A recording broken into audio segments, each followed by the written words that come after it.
Hi, welcome to section 7.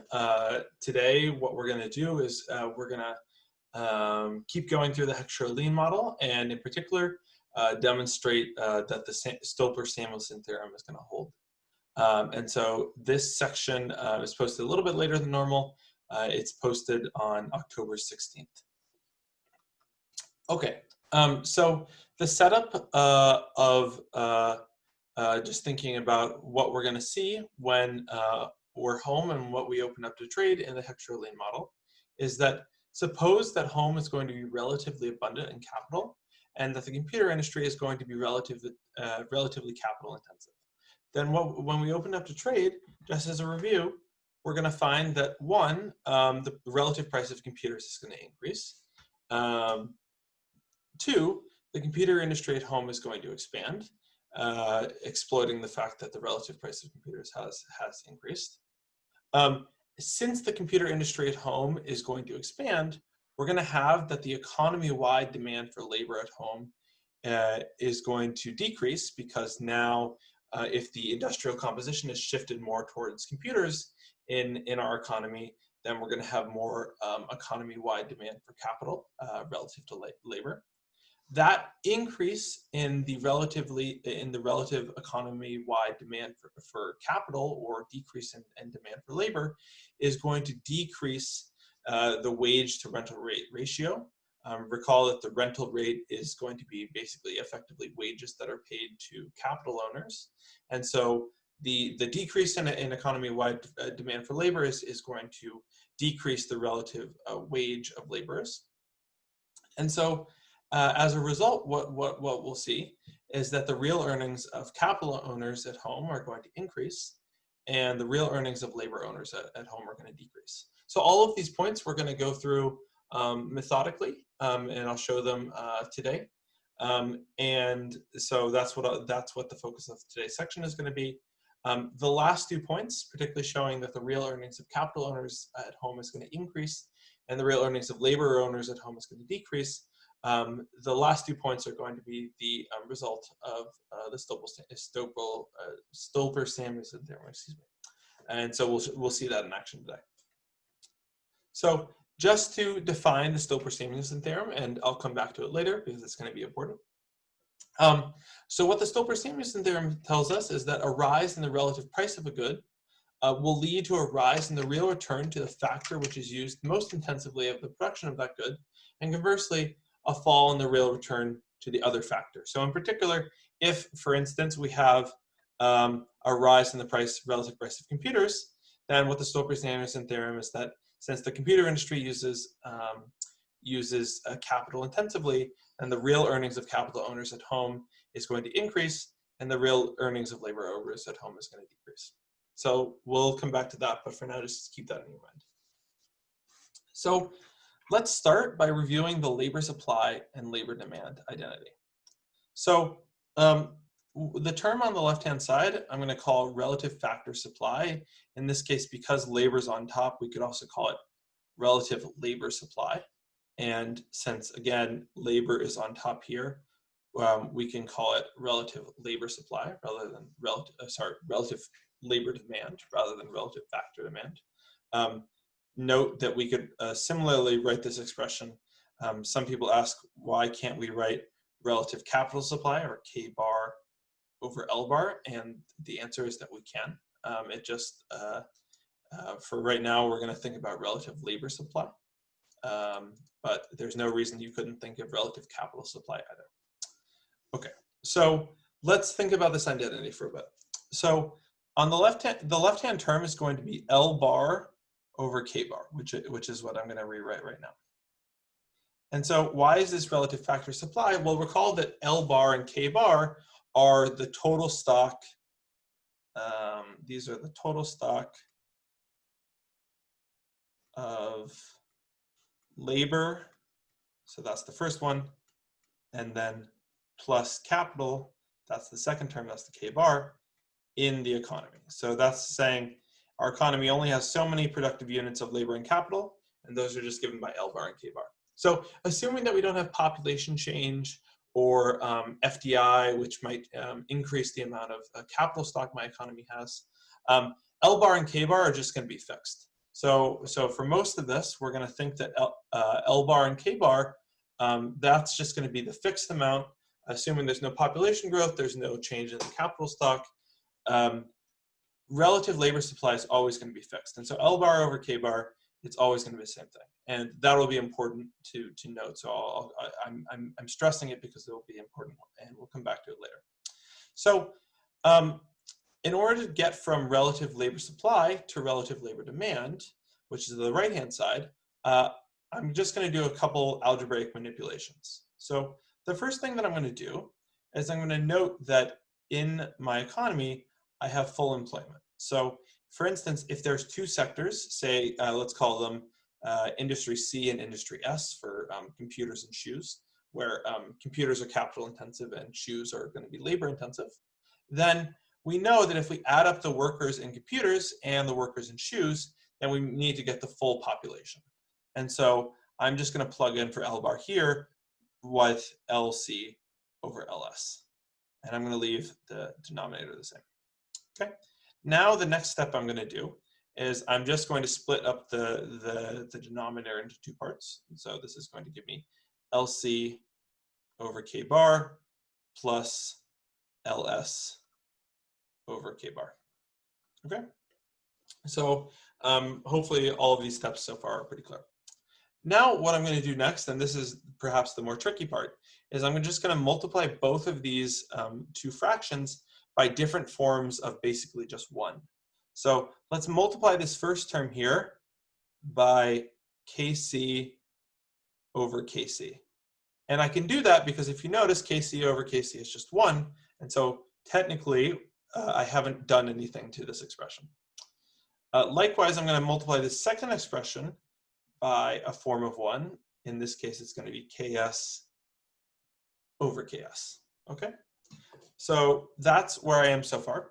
Now let's just rewrite the above expression. And the only thing I'm going to do here is I'm going to switch around the KC and the LCs and the KSs and the LSs. I'm just going to switch which fraction these are contained in. So this is going to give me LC over KC, and then KC over K bar. And then the second term is just going to become LS over KS times KS over K bar. Cool. So that is exactly what we have on the right-hand side. And so what I'm going to do is I'm just going to clear all my drawings. Okay. So it's worth mentioning a couple things about this expression. So what are LC and KC? Well, LC over KC and likewise LS over KS, these are what we're going to call the relative labor demands, or relative labor intensities. Sometimes we just call this intensities. Intensities, I think that's how you spell it. I might be wrong there. I've gotten so used to using word processors that I've forgotten how to spell some things like this, so apologies. Relative labor demands or relative labor intensities of each industry. Okay, so we'll see this later, but the relative labor demands of each industry are just going to be some function of the relative wage of laborers compared to the relative wage of capital, or the rental rate of capital equivalently. So these two are going to be the relative labor demands, but I can notice that, for instance, if I take KC over K bar plus KS over K bar, well, again, likewise, I have that the total amount of capital is fully utilized in my economy, which means that basically if I add up capital used in computers and capital used in shoes, I should get the total amount of capital. So that means that KC over K bar plus KS over K bar is just going to be equal to 1. So these two fractions represent the fraction of capital used in industry C, and likewise this is the fraction of K employed in industry S. So noting that these are fractions, then the relative labor demand, or the economy-wide labor demand, recall that I call this relative labor demand, it's going to be essentially these terms. If I call this relative labor demand, then relative labor demand is going to be a weighted average of the relative labor demands of each industry. So if I look at economy-wide relative labor demand, it's going to be a weighted average, weighted by Kc over K bar and Ks over K bar. It's basically going to be a weighted average of the relative labor demands of each industry. And so in particular, what you can think is that suppose that Kc over K bar is equal to 1. Well, then in this case, there's no employment of capital in the shoe industry, and then relative labor demand for the economy as a whole is just equal to, well, notice that this becomes 1, and so relative labor demand is just equal to LC over KC. So in the extreme case, where we only have production in the computer industry and we only have capital being employed in the computer industry, then economy-wide labor demand is just equal to the relative labor demand in the computer industry.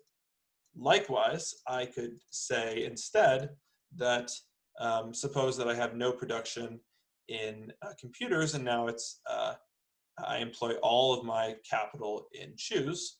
Well, this means that this term is going to be 0. So this term drops out. This term is 1, so I can just forget about it. And then, therefore, relative labor demand in that case is just going to be equal to LS over KS. Okay, so unless we're in a situation where we're employing all of our capital in one industry, otherwise the relative labor demand of the whole economy is going to be given by a weighted average of the relative labor demands of each industry. So now I'm going to clear everything, and this slide says what I just said, but a little bit more succinctly. So yeah. So I'll show this later, but each of LC over KC and LS over KS is going to be a function. Both are functions and downward sloping functions of W over R. That's the relative wage of workers compared to the relative, that's the relative wage of workers compared to the rental rate of capital. That's W over R. So both are functions of W over R, and they're decreasing in W over R, which means that as the relative price of workers becomes cheaper, both our industries will want to hire more workers, which makes sense. And so if I plot W over R on the y-axis and plot the amount of labor to capital that each industry is going to hire, we can see that it sort of makes sense. Each industry, either computers or shoes, will want to hire relatively more labor as labor becomes cheaper as we move down along the y-axis. Okay. And then, so if we plot out LS over KS as a function of W over R and LC over KC as a function of W over R, well then we've plotted out the relative labor demands of each industry. But recall that I said that the relative, and I'm calling this relative labor demand, recall, is just a weighted average of both LC over KC and LS over KS. So it makes sense that if I call this curve RLD, or relative labor demand, it's just going to be somewhere in between LC over KC and LS over KS.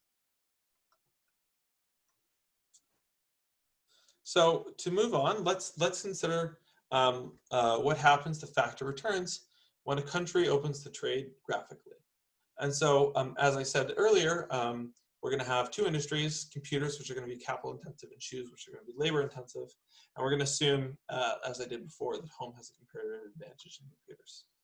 So what we're going to do is we're going to suppose that home moves from autarky to trade, the relative price of computers increases, and then we're going to ask what's going to happen in home's economy.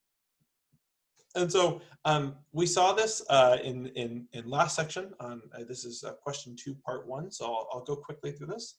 But basically, the first question, question 1, part 1, asks us to draw a graph that shows how production changes when home opens the trade. Well, we can just plot this PPF of home. We can see that initially home was producing at point A, but as the price of computers gets more expensive, the relative price of computers gets more expensive. In other words, this line gets relatively steeper. Home wants to produce now at point B. What happens when, how does production change when Home opens the trade? Well, Home increases its production of, that's consumption. Home increases its production of computers and decreases its production of shoes. So that's the quick answer. Okay, so question 1, part 2, which is also in section 6, this is question 2, part 3, asks, suppose that Home moves from autarky to trade as before, what's going to happen to the capital shares in the computer and shoe industries? And so because now, recall that we have an increase in production in computers and a decrease of production in shoes, then we must have that, because you can recall that usually we have that the output of computers is something that looks like, A, which reflects total factor productivity of all factors in the production of computers. But then usually it's something that looks like, say, LC to the 1/3 times KC to the 2/3. And so, for instance, if we've had that YC has increased, then we have to have had that KC has increased. That's because we're going to hire these factors according to a given proportion, which I'll show you later. And so, given that we've had an increase in the amount of computers being produced, we've had to have increased. KC has had to increase, which also means that the capital share, the share of capital employed in the computer industry is increased. Likewise, we have a decrease in shoes, so we have to have had a decrease in the amount of capital used in the shoe industry. Okay, so now let's move to new material. So we already have shown that capital is going to shift from the shoe industry into the computer industry, and now what we're going to think about, which is new, question 1, part 3 is going to ask us what's going to happen to the economy-wide relative labor demand curve. And so recall that the last part said that KC over K bar is going to increase and KS over K bar is going to decrease. So if we go back to these relative labor supply and relative labor demand expressions, well, relative labor supply, recall that I said it's L bar over K bar, and that's fixed. So, we're not having population change, we don't have capital stock changing. So that's the same. But what's new is that now, relative to what we were before, this term increases, and oops, I drew the wrong term. Then KS over K bar is going to decrease. So if before we had that relative labor demand was some average of LC and KC, now relative labor demand, it's going to move closer to whatever LC over KC KC looks like compared to what it looked like before. So relative labor demand, that's just saying what I said before, but on the slides. So suppose that relative labor demand, or RD, as they're calling it, I call it relative labor demand. Suppose that relative labor demand was initially here. It's this blue line right here. Well then, if because of the price increase in the relative price of computers, we have the capital is going to shift into the computer industry, then that's going to mean that relative labor demand is going to be weighted towards more towards LC over KC. And so what we're going to have is we're going to have that relative labor demand is going to shift down from this blue curve to this red curve, or RD2. So our relative labor demand is going to go from RD1, and then it's going to go to RD2. And they've drawn this as a leftward shift. You call it a downward shift. It doesn't really matter. Okay, so that's question 1, part 3. So then in question 1, part 4, we're going to ask what's going to happen to the wage to rent ratio. And so let's go back towards to this graph. So I've already said that our relative labor demand curve is going to shift down from RD1 to RD2. And so initially, we had labor demand equal to RD1.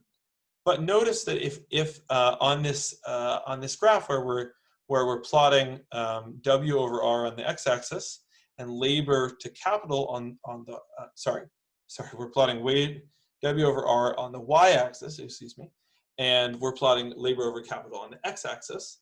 Then note, if I want to plot relative labor supply, or which I'm going to call RLS, which note it's just equal to L bar over K bar, well, know that that's always going to be fixed. And so relative labor supply, because we don't have population change or capital stock change, that's always going to be a straight horizontal line. It doesn't matter what W over R is. We have a fixed amount of labor and capital. It's just always going to be there. So what's going to determine the equilibrium wage to rental rate of capital? What's going to be the intersection of the relative labor demand curve and relative labor supply curve, which is always just fixed. And so initially that's going to pin down that the relative wage to rental rate of capital is going to be WR1 in this graph. Okay, so hopefully that makes sense. And one other thing that this graph is showing that at this initial wage, W over R1, we can use this wage to figure out what the relative amount of labor to capital is going to be employed in each industry. So we can look at the intersection of this horizontal line, which is W over R1, and we can look at where it intersects relative labor demands of each industry. And so if we take this intersection, we can figure out that the computer industry is going to hire a relative amount of labor capital given by LC over KC1. And we're going to have that the shoe industry is going to hire an amount of labor over capital given by LS over KS1. So I'm gonna erase some of this a little bit so I can move on.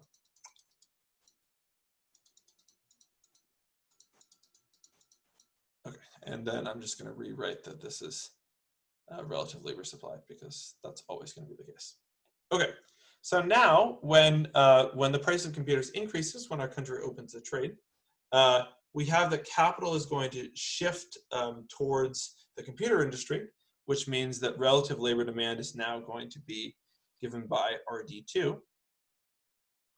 And so what's going to happen?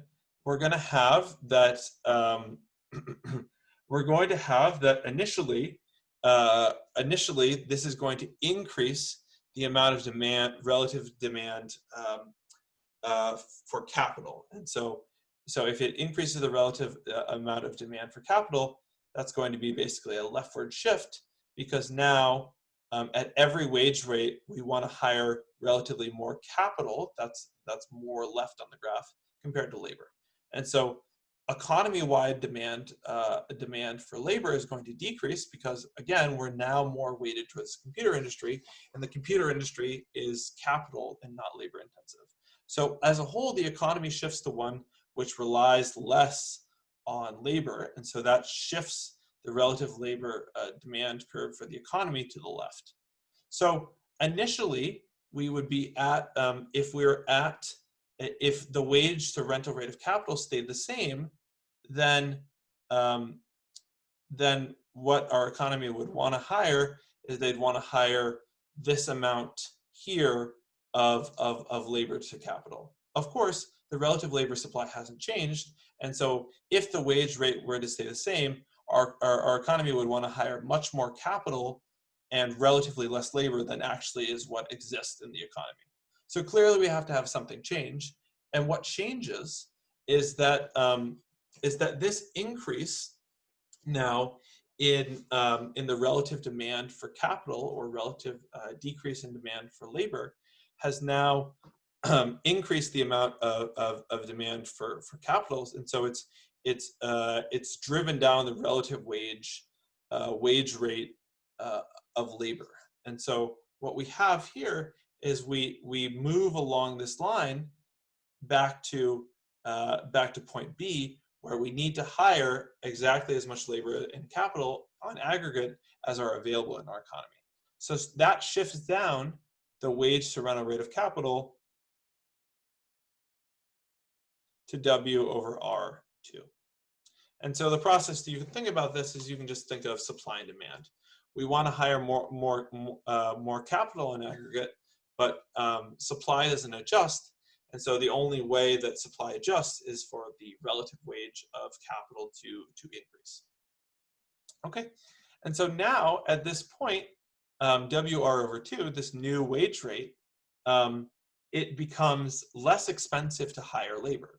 And so recall that I said that on aggregate, our economy is going to want to hire relatively more capital, or sort of this increase decreases the relative aggregate demand for labor.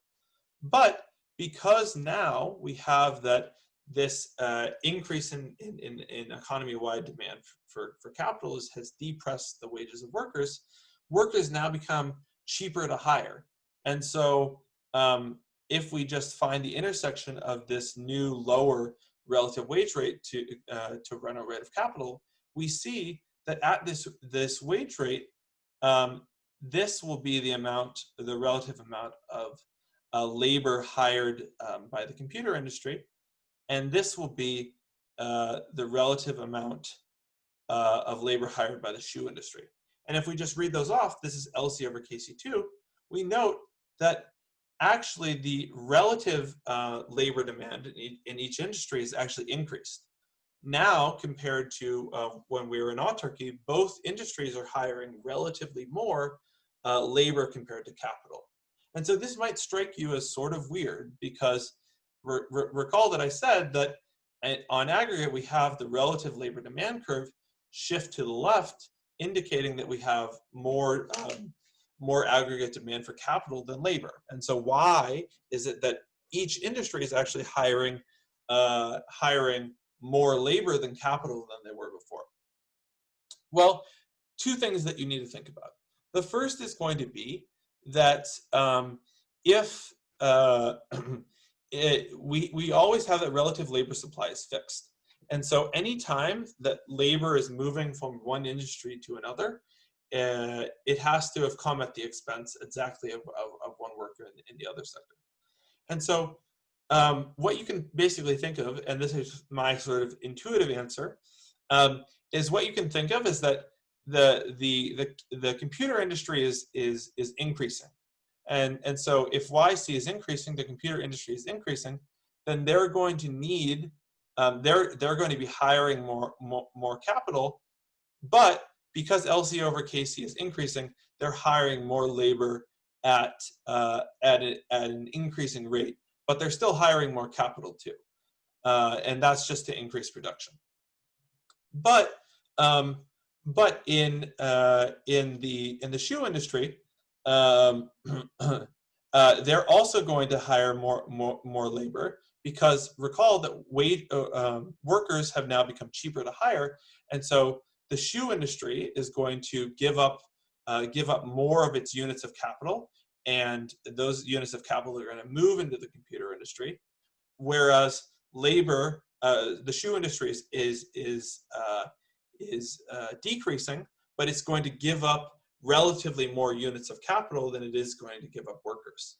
And so because workers are cheaper to hold on to, even though the shoe industry is decreasing, even though labor as a whole is moving, we have that both that LC is increasing and LS is decreasing. So so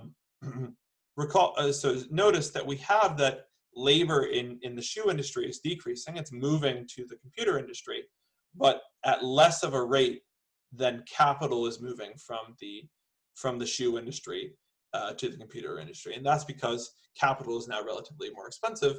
And so the shoe industry, which it now is, its output is now relatively cheaper to sell, can't afford to pay the more expensive capital. And so it's giving up both units of labor and capital, but it gives up capital more quickly. On the other hand, the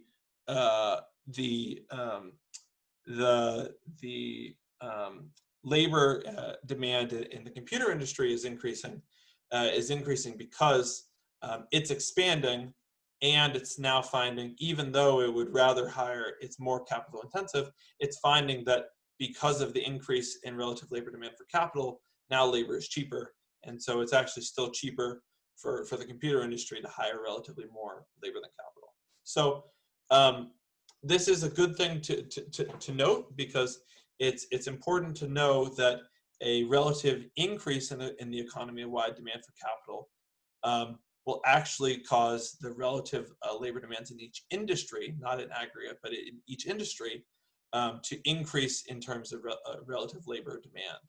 And the main channel through which this is working from is that the relative labor supply is going to be fixed. And so the only way that we can have that the new economy-wide increase in relative labor demand pencils out is through some change in the relative wage rate. Okay, and so I sort of answered this. This is asking what happens to the labor intensity in both the computer and shoe industries. And so noting that the relative factor supply is fixed, the increase in the economy-wide capital intensivity relative to labor is going to decrease the relative wage rate of workers, which now makes labor relatively cheaper. And so therefore, the relative labor intensities in both industries increase. So I think this is a puzzling, this is a little bit non-intuitive to think of, but make sure you can work through this in your head, and please come talk to me if this doesn't make sense, because it's sort of an important point. And so I'll leave that there, and then I'll start off with question 2 in my next section of the video.